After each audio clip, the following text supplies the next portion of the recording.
Então, dando início à aula número 12 de Biologia, onde o nosso assunto é a genética do sexo. Ou seja, os cromossomos que estão localizados nos cromossomos X ou Y. Então, quando a gente fala em herança ligada ao sexo, a gente se refere às heranças que são determinadas pelos genes que estão no cromossomo X. Então, a herança ligada ao sexo refere-se aos genes localizados em cromos sexuais que estão envolvidos na determinação de características. Na espécie humana, o cromossomo sexual masculino Y apresenta poucos genes. Já o cromossomo sexual feminino X possui grande quantidade de genes envolvidos na determinação de várias características. Então, os cromossomos XY apresentam pequenas regiões homólogas em suas extremidades. Assim, praticamente não há recombinação entre os seus genes. Quer dizer que existem regiões onde se encontram os mesmos genes. Tá? Mas, por exemplo, nessa região que está mais clara aqui, e nessa do Y, não existe genes compatíveis. Aí só existe genes no X, na região daí não homóloga ao Y. Então, quando a gente fala numa doença ou numa característica, né, que está ligada ao X, os homens também podem ter, porque o homem tem um cromossomo X e um cromossomo Y. Tá? Então, essas regiões nas extremidades aqui são homólogas, quer dizer que há os mesmos genes para a mesma característica. A determinação do sexo em mamíferos, né? A espécie humana apresenta 23 pares de cromossomos. Os 22 primeiros são os autossomos e não tem relação direta com a determinação do sexo. Um par chamado de alossomo, que é o par número 23, que é X e Y, são os cromossomos sexuais, que vão, então, determinar se um indivíduo vai ser homem ou mulher. A mulher apresenta 2 alossomos X e é chamado de sexo homogamético, porque tem 2 X, né? 2 iguais. Pois seus gametas sempre terão o cromossomo X. O homem apresenta um X e um Y e é o sexo heterogamético, pois seus gametas serão metade com o cromossomo X e a outra metade com o Y. Agora, na mulher, um dos cromossomos X em cada célula permanece inativo e se constitui na cromatina sexual ou corpúsculo de Barr. Tanto faz se esse X vem do pai ou vem da mãe, tá? Aqui eu queria colocar para vocês que os meninos, os homens, né, é que determinam o sexo dos filhos ou das filhas, porque eles possuem X com X e Y. Então, metade dos cromossomos terão, ou metade dos gametas terão o cromossomo X e a outra metade o Y. As mulheres produzirão todos os seus gametas com Y. Então, se por acaso um espermatozoide que contém o cromossomo X fecundar um óvulo, vai ser uma menina. Se um espermatozoide com o cromossomo Y fecundar um óvulo, que sempre tem o X, né? Aí vai ser menina. Então, sempre é o pai quem determina o sexo da prole. Outros sistemas de determinação do sexo. Então, além do sistema XY presente na espécie humana, em outros animais, como os mamíferos, podemos destacar alguns sistemas semelhantes em outras espécies. Por exemplo, o sistema X0. Nesse sistema existe em alguns insetos. A fêmea apresenta 2 cromossomos sexuais, tá? Ela vai ter XX, e o macho apresenta apenas 1, e aí é denominado de X0. Então, nesse caso, a fêmea também é homogamética e o macho heterogamético. O sistema ZW. mudaram a letra aqui só para não confundir com o sistema XY. Aí, nesse sistema, é existente em peixes e aves. Por exemplo, a fêmea apresenta os 2 cromossomos sexuais diferentes, então ela é heterogamética. Então, ela tem o Z e o W. E o macho apresenta 2 cromossomos Z. Eu coloquei uma curiosidade aqui, que nem todos os animais têm seus sexos determinados por fatores genéticos. Alguns répteis, como jacaré e tartaruga, têm o sexo de seus filhos determinado pela temperatura do ambiente no qual o ovo fica incubado. Isso acontece mesmo. Então, o sexo homogamético e heterogamético, né? O XY, a fêmea XX, o macho XY. No X0, a fêmea XX, o macho X0. Aí aqui em aves, né, e répteis, sistema ZW, aqui o macho, que é o homogamético, a fêmea é heterogamética, e existe também o Z0, onde o macho é homogamético, ZZ, e a fêmea, que é Z0, só vai apresentar um cromossomo. Agora, sobre a cromatina sexual, que também é chamada de corpúsculo de Barr, e a compensação de dose. Então, em 1949, o cientista inglês Murray Barr, observando as células somáticas, lembrando que as células somáticas são as células que formam o corpo, tá? Todas aquelas que apresentam 2 pares de cromossomos. De fêmeas de mamíferos, descobriu que elas possuíam em seu núcleo um corpúsculo que se corava intensamente. Em suas observações, ele notou que esse corpúsculo aparecia somente nas células das fêmeas e o denominou de corpúsculo de Barr ou cromatina sexual. Cromatina são os cromossomos que estão esticados durante a intérfase, quer dizer, quando não há divisão da célula. Após vários estudos, descobriu-se que esse corpúsculo é um dos 2 cromossomos X e que ele se apresenta espiralado na fase de intérfase, estando assim inativo. Normalmente, os cromossomos se espiralizam durante a divisão celular, que é a fase que a gente vê os cromossomos. Tá? Claro, o microscópio ultraeletrônico, né? Então, ele fica espiralado até na fase quando não tem divisão da célula. A maior parte dos genes desse cromossomo está inativada, desligada e sem nenhum tipo de atividade na célula. O cromossomo X, que se tornou inativo, pode ter sido herdado tanto do pai quanto da mãe. E a inativação desses genes ocorre no início do desenvolvimento embrionário e persiste em todas as mitoses seguintes. Quer dizer, nas mitoses ainda na fase gestacional e depois as mitoses na fase de crescimento. Os geneticistas explicaram por que uma mulher homozigota para um gene do cromossomo X não tem em relação ao homem o dobro da substância produzida por esse gene, sendo esse fenômeno chamado de compensação de dose. Né? Já que o homem só tem um cromossomo X, então isso que é a compensação de dose. Tá? Um cromossomo X na mulher vai ficar inativo.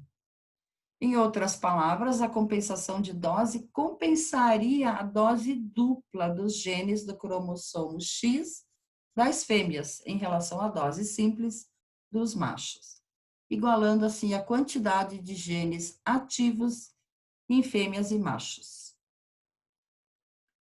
Apesar desse mosaico de células ocorrer em todas as mulheres, é possível vê-lo principalmente nas fêmeas heterozigóticas para genes ligados ao X, relacionadas à característica que se expressa no aspecto externo do corpo, pois algumas células terão o alelo recessivo e outras o alelo dominante. Aqui tem um exemplo bem interessante. Um exemplo disso é o fato de algumas mulheres heterozigóticas para o gene do daltonismo. Daqui a pouco a gente vê o daltonismo também. Então, a mulher vai ter um alelo dominante e o recessivo. O recessivo é que causa o daltonismo. Então, terem visão normal em um dos olhos e serem daltônicas no outro olho. Nesse caso em específico, o cromossomo X ativo nas células dos olhos é portador do alelo que condiciona a visão normal, que é o X desão. Enquanto que no outro olho, o cromossomo X inativo é o que apresenta o alelo para o daltonismo, sendo então esse olho daltônico. Tem o X Dzinho. Então, só para mostrar aqui o corpúsculo de Barr, né? Aqui a gente tem uma célula de uma fêmea interfásica, quer dizer que ela não está se dividindo, né? Interfase, entre as fases. Então, a massa de cromatina, ela se corou bastante. E isso nunca foi observado em machos. Agora, a herança ligada ao sexo, quer dizer, são os genes que estão no cromossomo X.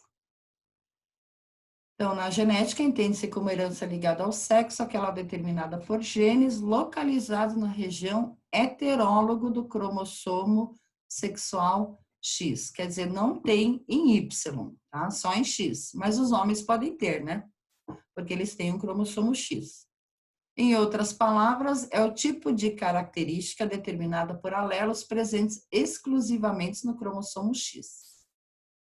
Dessa forma, indivíduos do sexo biológico feminino apresentam 2 alelos, um em cada cromossomo, né, já que elas têm 2, e podem, portanto, apresentar 3 tipos de genótipos, enquanto que indivíduos do sexo biológico masculino apresentam apenas um alelo, presente apenas no cromossomo X, podendo apresentar apenas 2 tipos de genótipos, e, por apresentarem só um cromossomo X, são chamados de hemizigóticos. Então, o daltonismo. O daltonismo é a incapacidade de distinguir algumas cores, né? Geralmente o verde com o vermelho. Então, o verde e o vermelho, as pessoas daltônicas veem tudo como um cinza. O daltonismo também, ele é causado por uma ausência das células fotorreceptoras, né, que são os bastonetes, né? O daltonismo também é chamado de discromatopsia. Então, em relação ao genótipo e fenótipo, o sexo feminino, ela pode ser homozigota dominante, né, o fenótipo normal, heterozigótica, também normal, e homozigota recessiva, aí ela é daltônica. Agora, em relação ao sexo masculino, ele só pode ter esses 2 genótipos, né? X lesão Y, que condiciona visão normal, e XDzinho Y, que condiciona o daltonismo. Então, é sempre o cromossomo X que comanda, né, ou que transmite a característica para os filhos. O cruzamento genético segue a primeira lei de Mendel, tá? Como são 2 alelos só, então segue a primeira lei. Aqui tem um teste para o daltonismo, então existe um número aqui dentro, né? Se vocês conseguem ler o número, vocês não são daltônicos. Agora, se uma pessoa não consegue ver que número que é, ela provavelmente tem o daltonismo. Depois, no final da aula, vocês me contam. A outra herança ligada ao X é a hemofilia. A hemofilia A é um distúrbio de coagulação grave e, na maioria das vezes, hereditário, no qual o sangue do indivíduo não coagula adequadamente, podendo levar a um sangramento sem controle, que pode ser ocasionado até espontaneamente ou por um pequeno trauma. Embora a pessoa com hemofilia possa não sangrar mais, nem mais rápido do que alguém sem hemofilia, ela sangra por um período muito prolongado e os sangramentos recorrentes podem levar a um comprometimento significativo, especialmente nas articulações. Então, as doenças subsequentes, né? Então, as pessoas com hemofilia A, elas não produzem ou apresentam níveis muito baixos de uma proteína, que é chamada fator 8, que desempenha um papel crucial na coagulação do sangue. Então, ela não consegue formar uma outra proteína que vai formar uma rede para impedir com que as hemácias e os outros elementos figurados do sangue, né, saiam através desses vasos, através de um corte, por exemplo, né? Os aspectos genéticos da hemofilia, então, por ser uma doença genética recessiva ligada ao cromossomo X, a hemofilia afeta quase exclusivamente homens, porque os homens só têm um X, né? Então, é muito mais, probabilidade é bem maior de eles terem do que as mulheres. As mulheres, elas precisam de 2 genes recessivos.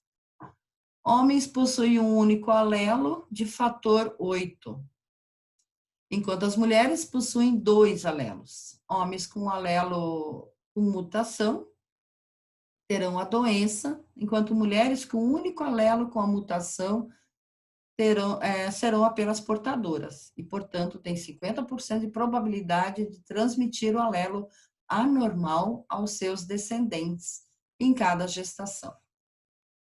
Já as mulheres com mutações em ambos os alelos manifestarão a doença, embora seja uma situação muito rara. Aqui eles colocaram como H maiúsculo, mas a gente usa o H minúsculo, porque é uma doença recessiva também.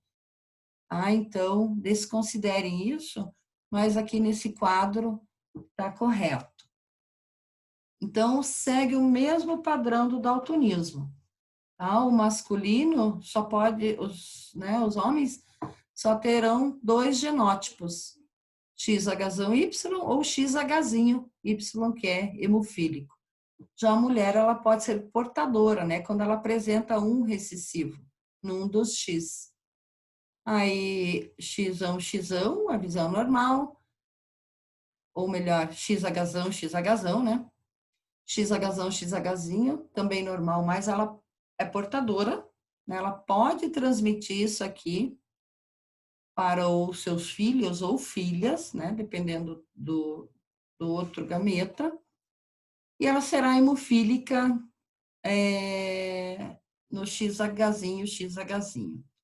As mulheres, geralmente, na primeira menstruação, elas sangram tanto que pode ser fatal. Então, existem casos de mulheres já mais velhas que têm a hemofilia, mas isso é uma condição bem rara. Agora, a herança restrita ao sexo. Como mulheres não apresentam o cromossomo Y, essa herança só vai aparecer no sexo masculino, né? Porque são genes que estão no cromossomo Y e na sua porção não homóloga ao cromossomo X. É restrita porque só ocorre em homens, pois as mulheres não possuem o cromossomo Y. Os genes localizados apenas no cromossomo Y são chamados de genes holândricos. Do grego holos, quer dizer todo, e andros, masculino. Então, só nos homens. Por exemplo, a hipertricose auricular, que é a presença de longos pelos nas orelhas, independente de ser herança dominante ou recessiva, sempre é passada de pai para filho, justamente porque está localizado no cromossomo Y.